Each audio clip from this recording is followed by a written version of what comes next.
ভিডিওটা শুরু থেকে শেষ পর্যন্ত দেখবেন। মাঝপথে চলে গেলে কিন্তু আসল কাহিনী বুঝবেন না। চলুন শুরু করি এখন। আমার নাম মেহজাবিন আক্তার, বয়স 28। আমি নারায়ণগঞ্জের ফতুল্লায় থাকি। স্থানীয় একটি কলেজে ইংরেজি পড়াই। পড়াতে পড়াতে অনেক সময় মনে হয় আমি কি শুধু বইয়ের ভেতরেই বন্দী হয়ে আছি? বাইরের পৃথিবী কি আমার জন্য কিছু রাখেনি? প্রতিদিন সকাল থেকে বিকেল পর্যন্ত একই ক্লাসরুম, একই ব্ল্যাকবোর্ড, একই চেহারা দেখতে দেখতে কখনো কখনো বুকের ভেতর অদ্ভুত এক শূন্যতা জমে যায়। আমি কারো সাথে বেশি কথা বলি না। সহকর্মীরা ভাবে আমি নাকি একটু আলাদা, কিন্তু সত্যি বলতে আমি শুধু আমার ভেতরের কথাগুলো লুকিয়ে রাখি, কারণ আমার ভেতরের কথা সবাই শুনতে চাইবে না। সেদিন বিকেলে কলেজ ছুটি হওয়ার পর আমি গেটের সামনে দাঁড়িয়েছিলাম, আমার হাতে বই, কাঁধে ব্যাগ, আর তখনই রাকিব এসে আমার দিকে তাকিয়ে একটু থমকালো। রাকিব আমাদের কলেজের ছাত্র, বয়স 18-19, লম্বা, স্মার্ট, ক্লাসে খুব একটা কথা বলে না, কিন্তু তার চোখে সবসময় একটা প্রশ্ন লুকিয়ে থাকে। আমি ওর দিকে তাকাতেই বুঝলাম সে কিছু বলতে চাচ্ছে, কিন্তু সাহস পাচ্ছে না। আমি হেসে বললাম, কি রে রাকিব, তুই দাঁড়িয়ে আছিস কেন? বাড়ি যাবি না? সে একটু গলা খাকারি দিয়ে বলল, ম্যাডাম যদি কিছু মনে না করেন তাহলে আপনার সাথে একটু হাঁটতে চাই। আমি অবাক হলাম, কিন্তু না বলার সাহসও পেলাম না, কারণ অনেকদিন ধরেই আমার ভেতরে এক অদ্ভুত শূন্যতা কাজ করছিল। আমি চুপ করে ওর সাথে কলেজের পাশের রাস্তায় হাঁটা শুরু করলাম। বিকেলের রোদ হালকা কমে আসছিল, রাস্তার দুপাশে ছোট ছোট দোকান, হকাররা চেঁচাচ্ছিল। আমি ইচ্ছে করেই রাকিবের সাথে তাল মিলিয়ে হাঁটছিলাম। মনে হচ্ছিল আমি যেন অনেক বছর পর এই মুহূর্তের জন্য অপেক্ষা করছিলাম। রাকিব বলল, ম্যাডাম আপনি সবসময় একা থাকেন কেন? আপনার তো কেউ বন্ধু নেই? আমি হেসে বললাম, সবসময় কি বন্ধু লাগে রে? সবসময় তো আর কাউকে পাওয়া যায় না। রাকিব আবার বলল, তবু আপনি চাইলে আমার সাথে কথা বলতে পারেন। আমি অবাক হয়ে ওর দিকে তাকালাম। মনে হচ্ছিল ছেলেটার মধ্যে এক ধরনের আন্তরিকতা আছে। আমি বললাম, তুই তো আমার ছাত্র। ও হাসলো আর বলল, ছাত্র তো হতেই পারে, কিন্তু মানুষ তো আমি। আমি অবাক হয়ে চুপ করে গেলাম। সত্যি বলতে ভেতরে এক অদ্ভুত শিহরণ কাজ করছিল।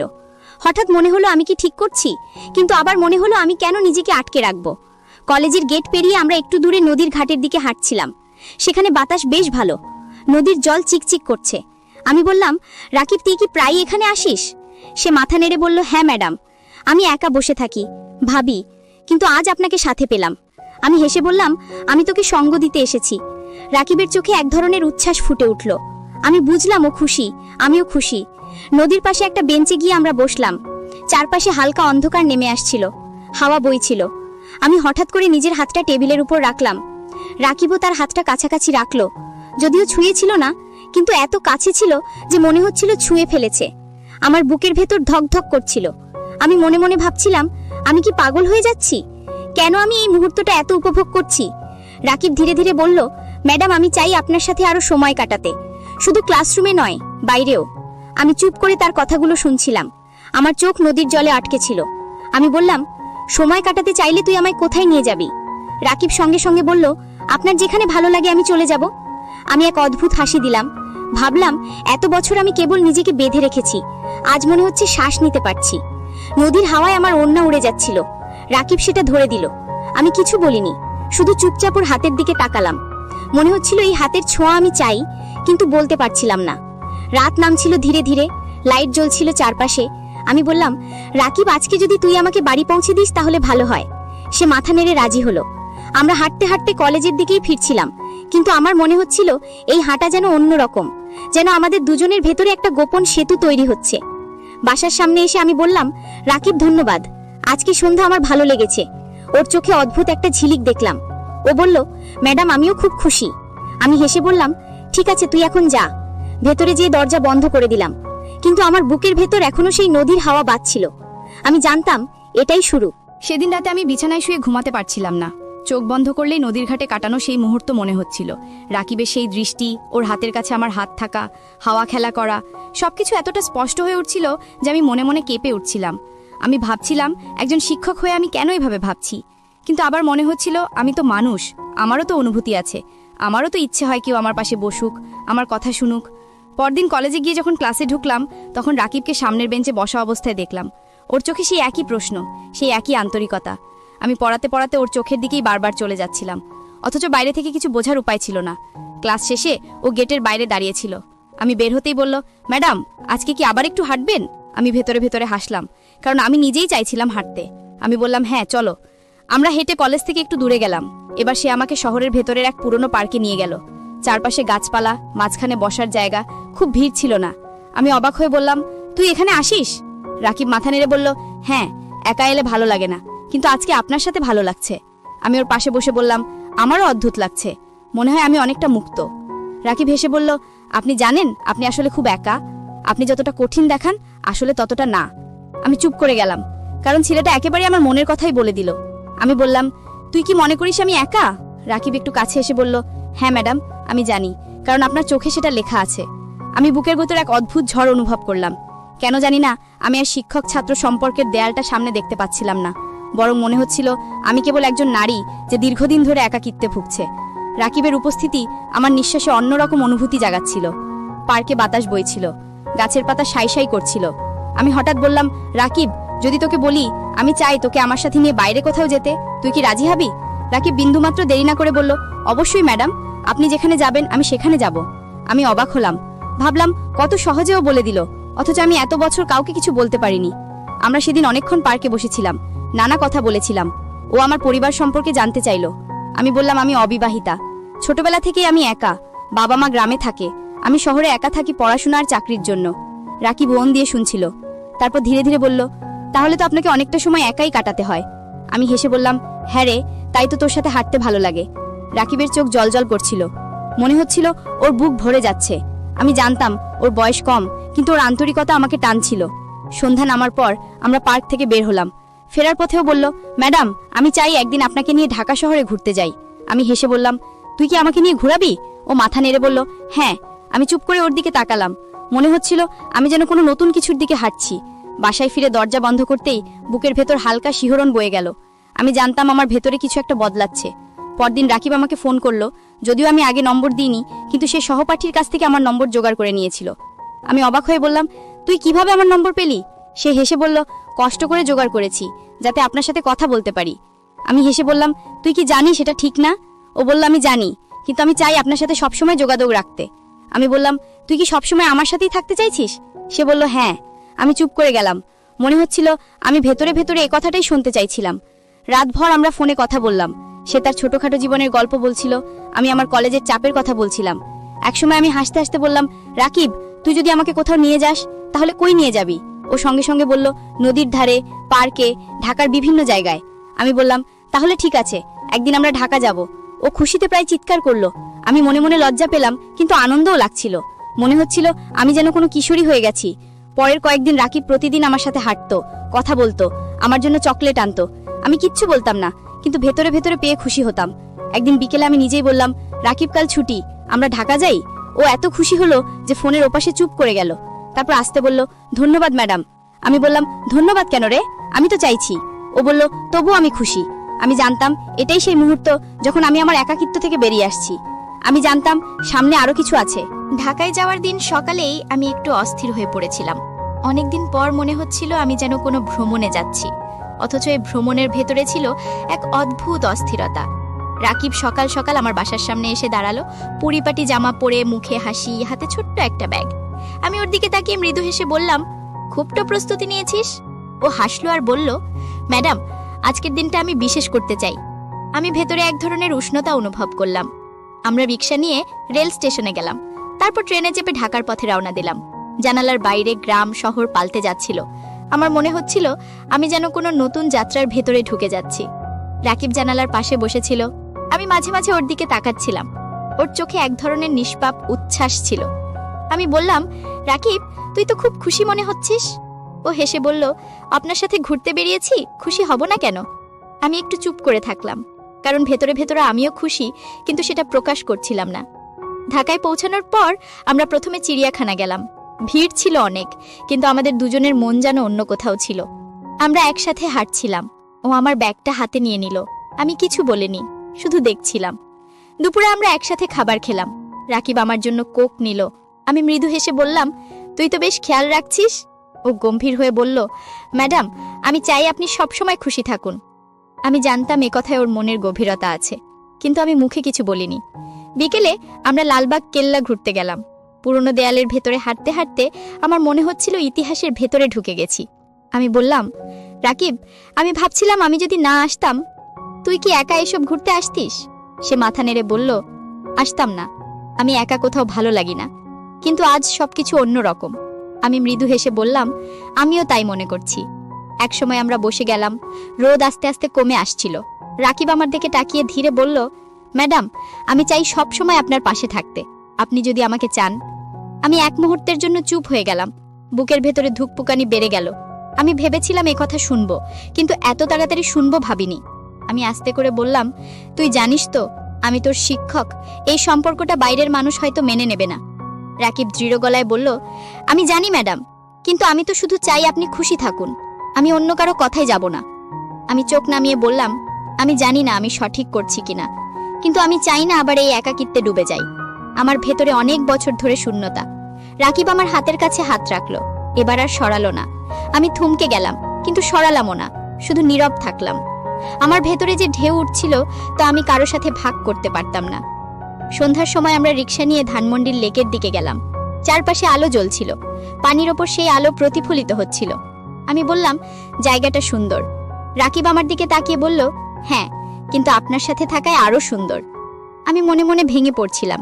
আমি চেয়েছিলাম এই মুহূর্তের সময় থেমে যাক। আমরা লেকের ধারে বসেছিলাম। রাকিব চুপচাপ ছিল।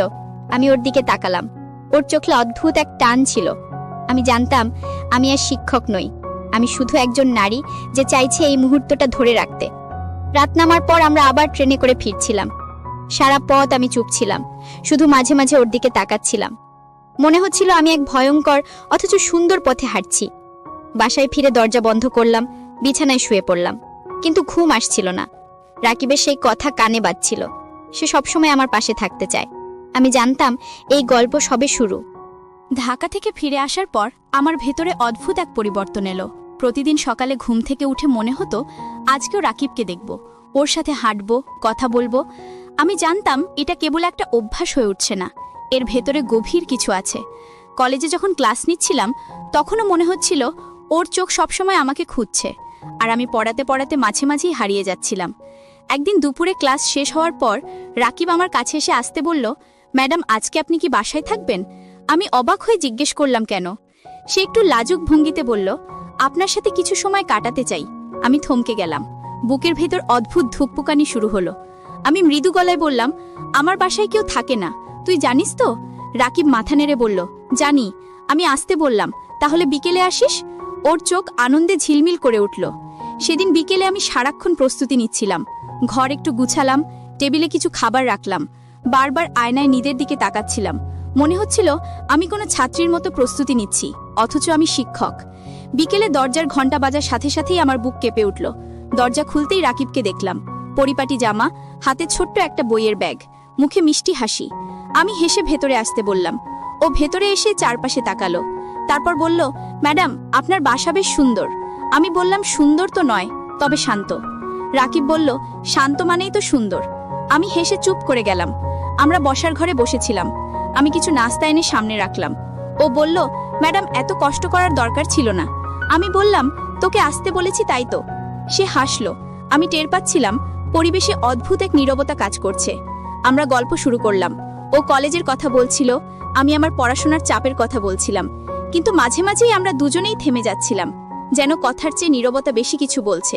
রাকিব একসময় আসতে বলল, ম্যাডাম, আমি জানি এটা বলা ঠিক না, কিন্তু আমি প্রতিদিন আপনার কথা ভাবি।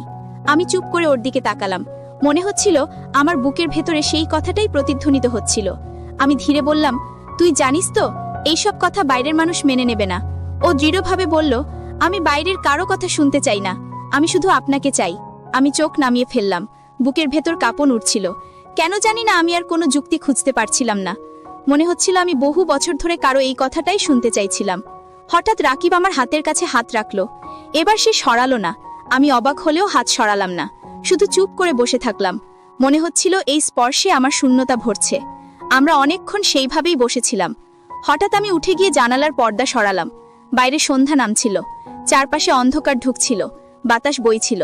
আমি ফিরে এসে বললাম, রাকিব, তুই কি কখনো ভয় পাচ্ছিস? ও হেসে বলল, ভয় কিসের? আমি তো শুধু আপনাকে চাই। আমি চুপ করে গেলাম। সেই সন্ধ্যায় রাকিব অনেকক্ষণ আমার সাথে ছিল।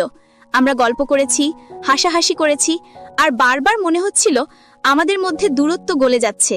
রাত নামার আগেও চলে গেল। দরজা বন্ধ করার পর আমি আয়নায় নিজের মুখের দিকে তাকালাম।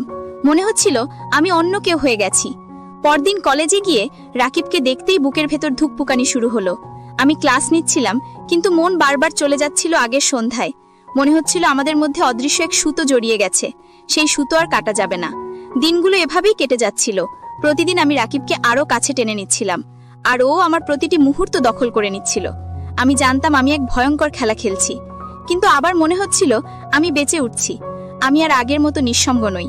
আমার পাশে একজন আছে যে আমাকে সত্যিই চায়, আর আমি চেয়েও প্রতিরোধ করতে পারছিলাম না। দিনগুলো যেন অদ্ভুত গতিতে পাল্টে যাচ্ছিল।